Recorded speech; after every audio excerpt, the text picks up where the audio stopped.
মাত্র কয়েকদিন আগেও প্রচুর আলোচনা সমালোচনায় ক্ষতবিক্ষত করা হচ্ছিল সরকারি হাসপাতাল আর তার চিকিৎসকদের, কিন্তু সেই সরকারি হাসপাতাল আর তার চিকিৎসকদের মাধ্যমেই প্রায় অসাধ্য সাধন করে এক শিশুকে বাঁচিয়ে তুলতে দেখা গেল উত্তর 24 পরগনার বারাসাত মেডিকেল কলেজের ক্ষেত্রে। এক দারুণ সাফল্য সামনে এলো শিশু দিবসের দিনে। এদিন এমন এক শিশুকে তার মায়ের হাতে তুলে দিল হাসপাতাল কর্তৃপক্ষ, যার এই পৃথিবীর আলো দেখার কথাই নয়। শুধুমাত্র আন্তরিক চেষ্টা আর ইচ্ছা শক্তি দিয়ে ওই শিশুকে বাঁচিয়ে তুলতে দেখা গেল সরকারি হাসপাতালে। মাত্র 27 সপ্তাহে 800 গ্রামের সন্তানের জন্ম দেন আমডাঙ্গার সোনাডাঙ্গার বাসিন্দা রুবিনা খাতুন। সেই বাচ্চার জন্য যে যত্ন নেওয়ার প্রয়োজন তা সাধারণত বিসিরাই হাসপাতালেই পাওয়া যায়, কিন্তু সেই সময় ওই হাসপাতালে বেড না থাকায় বারাসাত মেডিকেল কলেজ নিজেরাই উদ্যোগ নেয় এই শিশুকে সুস্থ করে তোলার। এরপর দীর্ঘ 70 দিন ধরে চলতে থাকে প্রায় অসম্ভবকে সম্ভব করার প্রয়াস। এই মেডিকেল কলেজের মধ্যে ওই শিশুকে রেখে তাকে বড় করে তোলার চ্যালেঞ্জ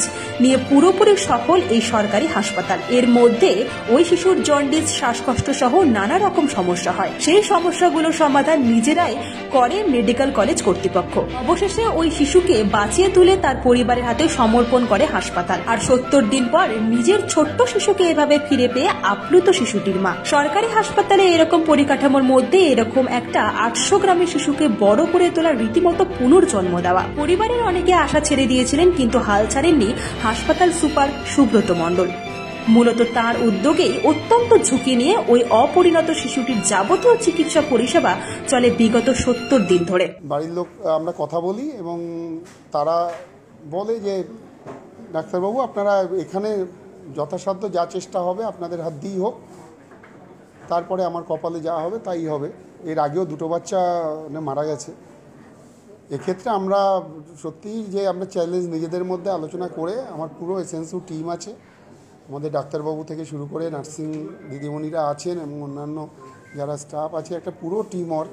তারা এই চ্যালেঞ্জটা আমরা নিয়েছিলাম যে বাচ্চাটিকে যথাসাধ্য আমরা আপ্রাণ চেষ্টা করব যেভাবে হোক সুস্থ করে তোলা যায় কিনা।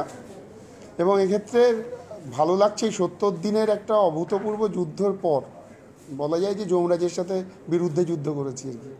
তো সেক্ষেত্রে আমরা কিন্তু আজকে 70 দিন বাদে সফল হয়েছি এবং আমাদের ডাক্তারবাবুরা আজকে বাচ্চাটিকে ডিসচার্জ দিয়েছে। বাচ্চাটি সুস্থ আছে, ব্রেস্ট ফিডিং করছে। শেষ পর্যন্ত নিজেদের বাচ্চাকে বাড়ি নিয়ে যেতে পেরে খুশি গোটা পরিবার।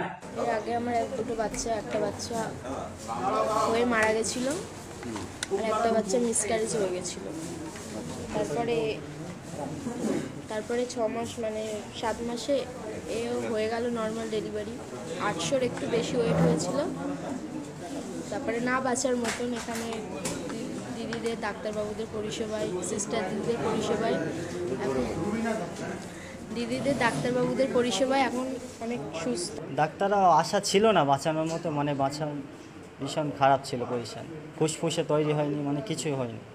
বাচ্চাটা খুব খুশি, খুব আনন্দ, খুব খুশি। হসপিটালটা খুব পরিষেবা দিয়েছে বারাসাত হসপিটাল, তার জন্য অনেক অনেক কৃতজ্ঞতা থাকলাম আমি।